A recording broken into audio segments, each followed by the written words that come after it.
Aliás, esse ano, gente, completaram-se 20 anos da morte de um cara que foi um dos maiores pilotos da história da Fórmula 1. Você deve ter ouvido falar do argentino Juan Manuel Fangio. Olha, ele era o máximo mesmo. O Fangio era o ídolo do Ayrton Senna, hein, gente? E nós descobrimos no museu, em homenagem ao piloto na sua cidade natal, em Balcarce, imagens inéditas do encontro entre os dois campeões.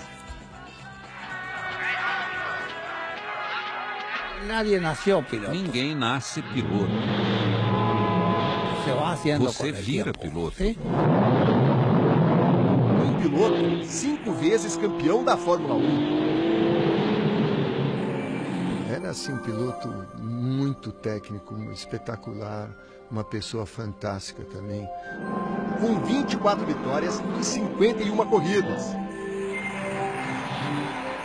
Você vê que é quase metade das corridas que ele participou, ele ganhou. O ídolo de um dos maiores ídolos do Brasil. Eu ontem à noite tive a oportunidade de ir em Buenos Aires estar com o Fangio, que para mim é o maior de todos. Juan Manuel Fangio, um nome que é sinônimo de amor à velocidade. Se eu fosse definir em uma só palavra, fantástico. Segunda palavra, maravilhoso. Eu via muito o jeito que ele pilotava, né? Muita precisão. Eu tentei copiar muito o estilo do Fangio de pilotar, que é sempre repetir a mesma volta no mesmo lugar. Eu era muito constante e o Fangio me inspirou a fazer isso. Jack Stewart, Emerson Fittipaldi, Ayrton Senna. Lendas reverenciando o primeiro grande nome da Fórmula 1. Há 65 anos, em 1950, a recém-criada Fórmula 1 oficializava uma paixão mundial por carros, pela velocidade. Os GPs já existiam, mas ainda faltava um campeonato. Nino Farina, Alberto Ascari, Stirling Moss e Juan Manuel Fangio eram os grandes nomes dessa primeira década da Fórmula 1. Tinha que ter muita coragem, muita técnica para correr naqueles carros. Você já viu, né, pelas fotos, a gente vê aqueles capacetes que são simples gorrinhos de couro amarrados, né? A cabeça totalmente fora, quer dizer, não tem, o Santo Antônio está aqui abaixo da cabeça. Se o carro capotasse, a sua cabeça era o anteparo, né, em um acidente. As baratinhas, como eram conhecidas, atingiam mais de 200 km por hora, rápidas e perigosas. Por isso as mortes eram tão frequentes nos circuitos. Antes, os acidentes eram mortais. Em 10 anos que corri na Europa, morreram 30 pilotos. Fangio deu essa entrevista em 1992. Foi um dos sobreviventes daquela época.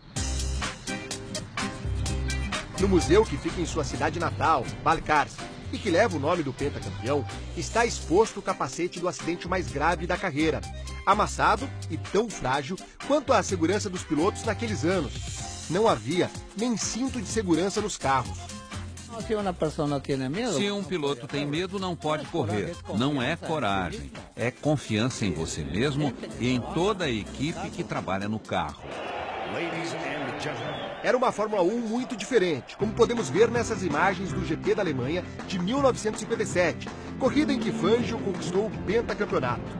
É possível acompanhar o pit stop, que levava mais de 40 segundos. Repare que Fangio até sai do carro enquanto os mecânicos, a marretadas, trocam os pneus. Bem distante da tecnologia da Fórmula 1 atual. Bastam 2 segundos para trocar 4 pneus. Que parada 2.7!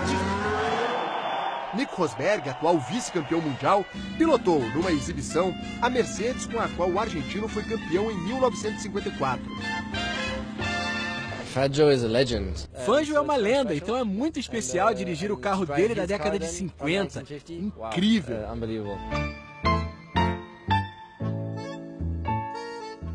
No Museu Fangio, em Balcarce, além da Mercedes, estão expostas a Ferrari e a Maserati dos títulos de 56 e 1957.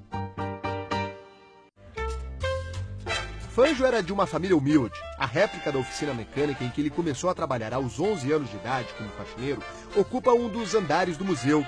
Foi nessa oficina que Fangio conheceu o que seria o seu verdadeiro amor. Eu senti por el auto uma grande paixão. Eu tinha uma grande paixão pelos carros. Quando dirigi pela primeira vez, senti que ele tinha vida. Eu até beijava meus carros quando terminava uma corrida. Isso faz com que homem e máquina se unam. É homem e máquina. Fangio só conseguiu comprar o seu primeiro carro para competir aos 28 anos de idade, graças a doações que recebia de gente da sua cidade. Ganhou fama, conquistou grandes prêmios em toda a América do Sul, até ir para a Europa. Não fui correr por dinheiro, e sim porque gostava. E quando você faz o que gosta, vai fazer bem. Os troféus dos 5 títulos mundiais são até hoje motivo de orgulho para os argentinos. O recorde de Fangio só foi batido 46 anos depois por Michael Schumacher, que se tornou heptacampeão. Mas Fangio esperava que um outro piloto quebrasse a sua marca. Senna é jovem e, se tiver um bom carro, poderá igualar ou até mesmo ultrapassar a minha marca. Aqui no Museu do Fangio tem um espaço todo dedicado a Ayrton Senna, com o carro que ele usou na pré-temporada de 1988 e com o capacete que utilizava na época de McLaren. Mas também tem inúmeras fotos, fotos que mostram bem todo o carinho que um tinha pelo outro. O Ayrton Senna sempre teve uma grande admiração por Juan Manuel Fangio. Fangio servia como inspiração e como meta a ser atingida.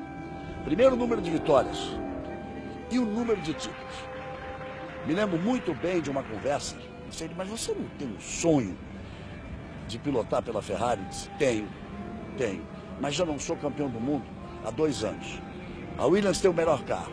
Eu vou para lá, ganho 2 títulos, me igualo ao Fangio e aí sim, encerro minha carreira na Ferrari.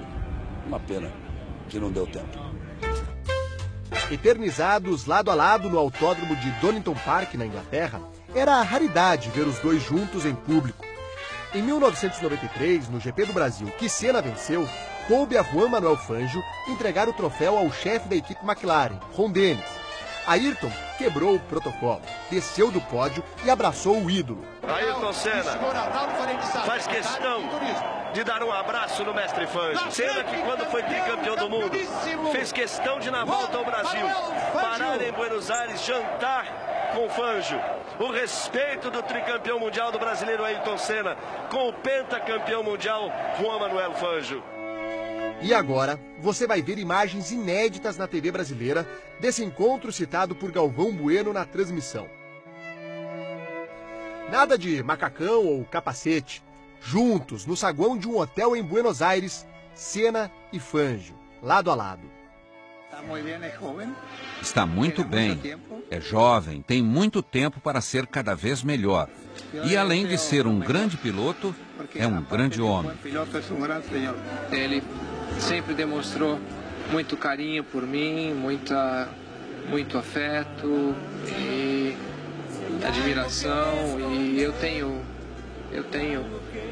no Fangio um exemplo, não só como piloto que conquistou 5 títulos do mundo. Ele me chamou a atenção por seu jeito, seu estilo.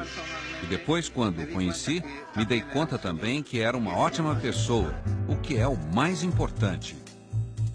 Agora imagine você dividir um elevador com Senna e Fangio numa época sem celular para fazer uma selfie capaz de provar esse encontro. Teve até uma situação muito engraçada, porque nós estávamos descendo no elevador do hotel. De repente paramos no andar, entrou um argentino. O argentino olhou para o Fangio, olhou para mim, olhou de novo, olhou para um, para outro. Depois de uns 30 segundos, e acho que não se aguentou, ele falou assim: se eu falar pro meu filho que eu entrei no elevador e estava o Fangio, ele vai falar, papai, você tá louco. 3 anos após esse encontro, Senna morreria naquele trágico acidente no GP de San Marino. Para Fangio, foi quase como perder um filho, como conta o diretor do museu. No dia do acidente, Fangio estava com a gente, assistindo a corrida. Senna bateu forte. Quando Ayrton bate, você vai se lembrar que há uma demora. Quando Fangio tem a confirmação de que é o Senna o envolvido no acidente, ele se levanta, interrompe a reunião e pediu para que alguém o levasse para casa, para que ele pudesse conseguir mais notícias. À noite, ele estava desgastado.